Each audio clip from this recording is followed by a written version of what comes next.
भगवद गीता अध्याय 12 भक्ति योग गीता का यह द्वादश अध्याय है और इसमें भगवान कृष्ण अर्जुन को भक्ति के माध्यम से परमात्मा की उपासना करने की महत्वपूर्ण शिक्षा देते हैं। इस अध्याय में भक्ति के विभिन्न प्रकार और उनकी महिमा का वर्णन किया गया है। इस अध्याय का प्रारंभ श्लोक है।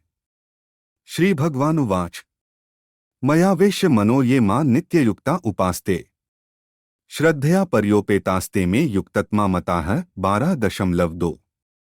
इस श्लोक में भगवान कहते हैं कि वे भक्त जो अपना मन और बुद्धि समर्पित करके परमात्मा की उपासना करते हैं और श्रद्धा से परमात्मा को प्राप्त करने के लिए युक्त रहते हैं, वे उनके अनुसार सबसे उत्तम भक्त हैं। अध्याय 12 के मुख्य बिंदुओं का संक्षेप में वर्णन किया जा सकता है। भक्ति के 3 प्रकार। इस अध्याय में 3 प्रकार की भक्ति का वर्णन किया गया है: अर्चना, यज्ञ और ध्यान। भक्ति का यह त्रैतीयक बताता है कि भगवान को उपासना करने के विभिन्न तरीके हो सकते हैं और सभी तरीकों का समान महत्व होता है। भक्ति का महत्व। इस अध्याय में भगवान कहते हैं कि भक्ति परमात्मा के पास पहुंचने का सबसे सुरक्षित और सरल मार्ग है।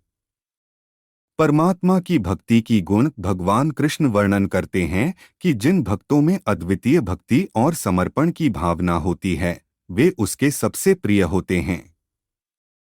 परमात्मा का दर्शन। अध्याय के अंत में भगवान कृष्ण कहते हैं कि जो भक्त अनन्य भाव से परमात्मा को पूजते हैं, वे परमात्मा का दर्शन कर सकते हैं और परमात्मा के साथ एक हो सकते हैं। इस अध्याय में भक्ति के महत्व को बताया गया है और यह भक्ति के अलग अलग प्रकारों को समझाने का प्रयास करता है।